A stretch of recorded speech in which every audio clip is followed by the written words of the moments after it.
Events this week only confirm that the greatest contagion is the madness and delusions of crowds. The unthinking mob have simply become the marionettes of the left's political agenda. I get that people hated to see an accused criminal and drug user die unnecessarily while being detained by police, but only the dumb, the desperate and the dirty would use that to justify the lawlessness of this week. Black Lives Matter is just the latest excuse for an assortment of losers to go on the rampage. We've seen it before with Occupy Wall Street, Extinction Rebellion and Antifa, to name but three. All of these movements are just collectives of anarchists and Marxists looking for any excuse to push their agenda. Now, in the United States, it's the anti-Trumpers on the rampage, and a death in custody is their latest rationale. President Trump's great sin, of course, is to have actually created more jobs for minorities than his predecessor and great black hope, Barack Obama. But let's not let facts get in the way of the mob's opinion. In America, black people commit 45 times more violent assaults than whites do against blacks. And here's another inconvenient truth. For every 10,000 black people arrested for violent crime, 3 are killed by police. But for every 10,000 white people arrested for violent crime, 4 are killed by police. So it's got nothing to do with black lives or any other lives. Lefties do not care about life. Let's remember their role models are Stalin and Mao, after all. The political left empowers victim culture and injustice because it creates more power for the state. It simply uses people to further their agenda, no matter what the societal or personal cost. And in recent years, they've targeted all authority, but particularly police, as a source of perceived injustice, turning the mob against those tasked with protecting them. And a society that turns on itself is one that can be rebuilt by the elites into their socialist dream. Believe me, that's what all this craziness is about. The problem isn't oppression of any race, creed or colour. It is simply that the stupid have been manipulated into rebelling against the only system that can truly empower them.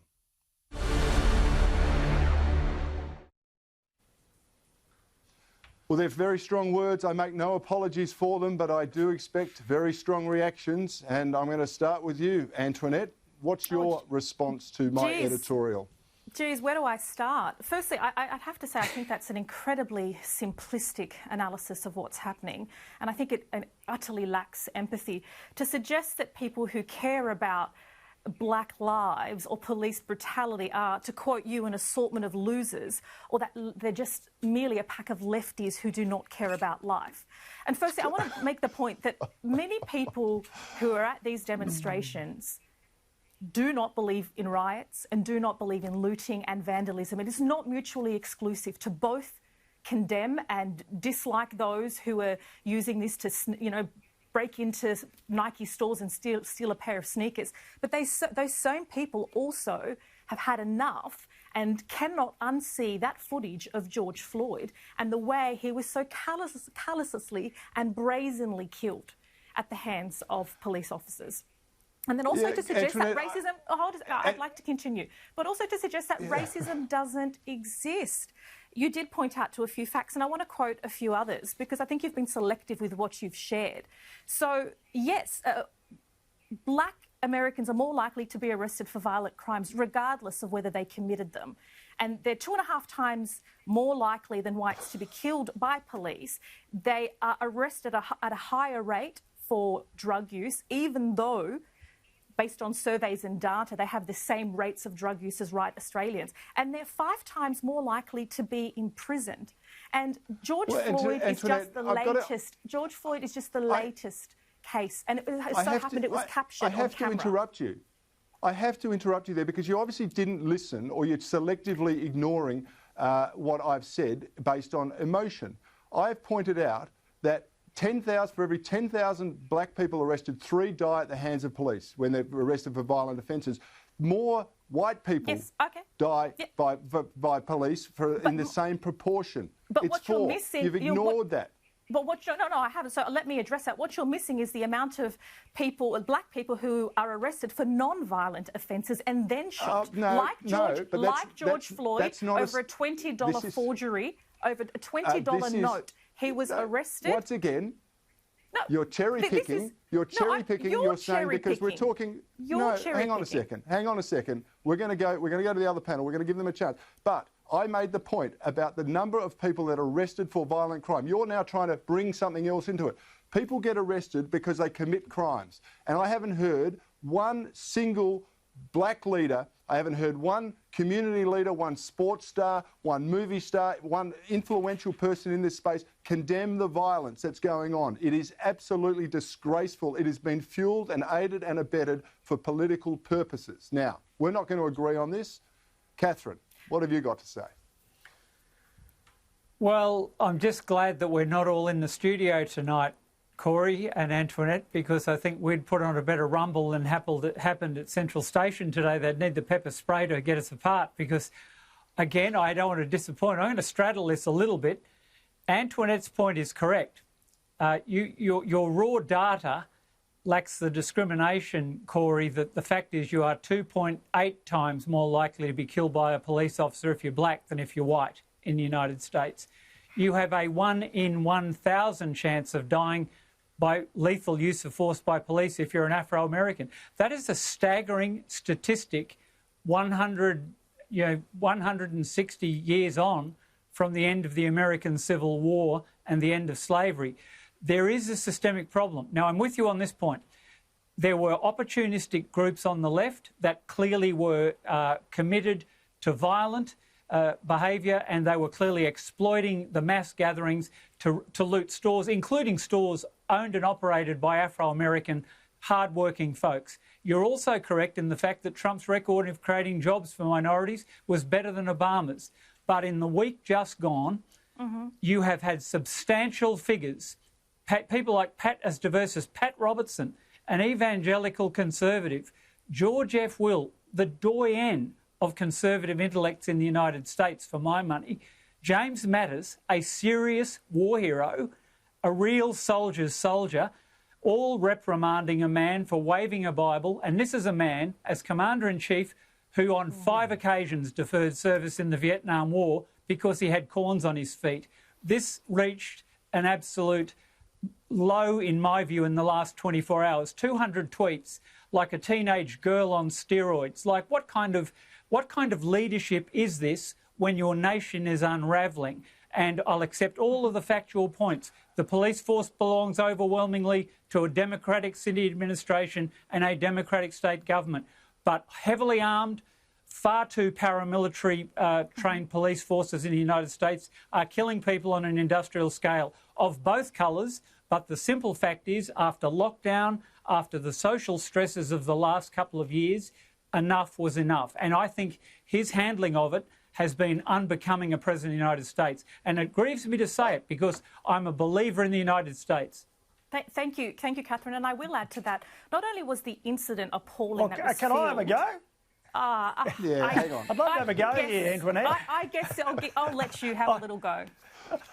Okay, well, the Law and Order Premier I'll start with this.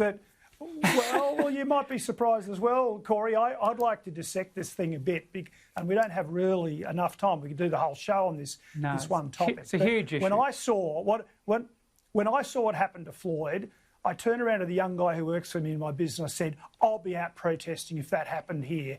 I'd be out if we were in the United States." But then, as the days went on, and I saw what went on, I was just so disgusted and revolted by, as indeed I think Floyd's family were, about the violence that went on. And this Antifa mob are definitely stirring up all sorts of problems.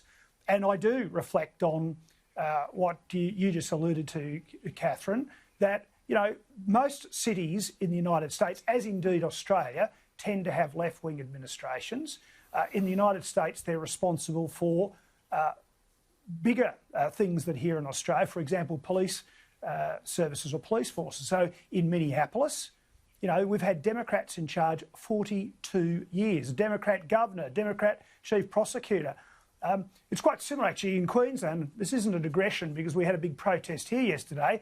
We've had Labor in charge over the last 31 years, we've had Labor in charge for almost 26 years. So if there's a problem with policing in Queensland, if there's a problem with policing in Minneapolis, it's the left who could have and should have fixed it.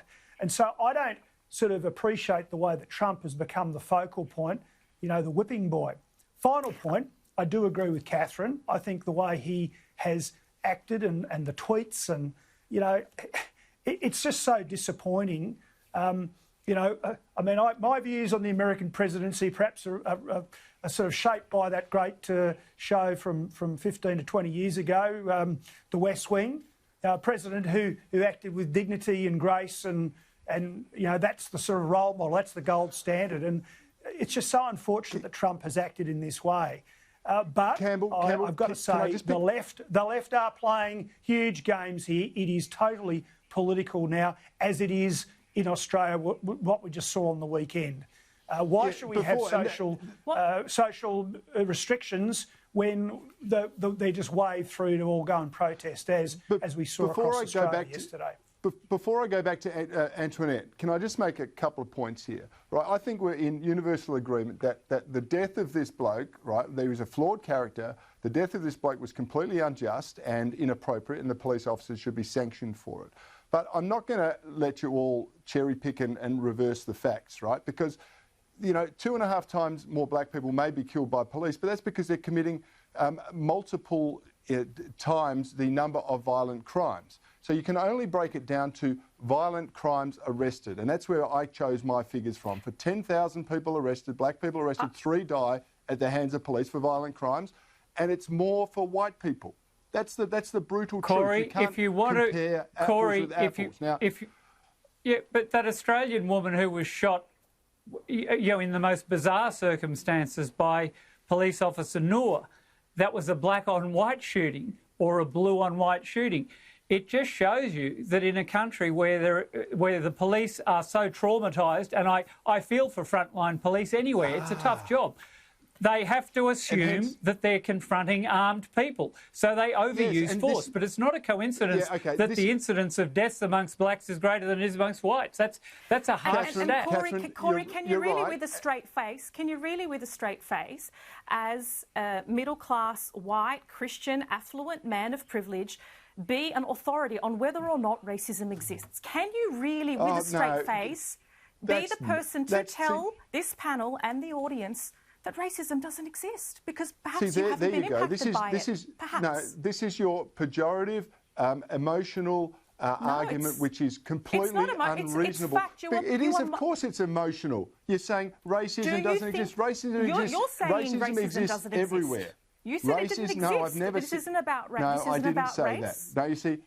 No, you see, you're not listening. You didn't listen to my editorial, and you're not listening to what I've been saying now. It is not about racism. This is about a political agenda for people to overthrow the system. That is what it's about. It has been hijacked. It has been used just like every other movement has been used across the world. Do you think the hundreds of thousands of people are protesting are all part of the anti-fascist organisation? Do you really think the crowds that came out in Sydney yesterday and in Brisbane, in Canberra, do you really think they're part of a left-wing radical anti-system? Antoinette, absolutely what we saw in Australia over the weekend. What we saw in Australia over the weekend, absolutely we're stirred up by the left. As I said before, the Labor Party have been in charge for 26 of the last 31 years in the state of Queensland. And for anyone to pretend that the problems should be thrown at the Conservative side of politics, it's a disgrace. They should have been marching on the Premier's residence to demand why hasn't she done something. She's been in office for 5 years. If Black Lives Matter and there's a problem in Queensland, then it's her fault. And it's the Labor Party's fault in this state. Let's be crystal clear about that.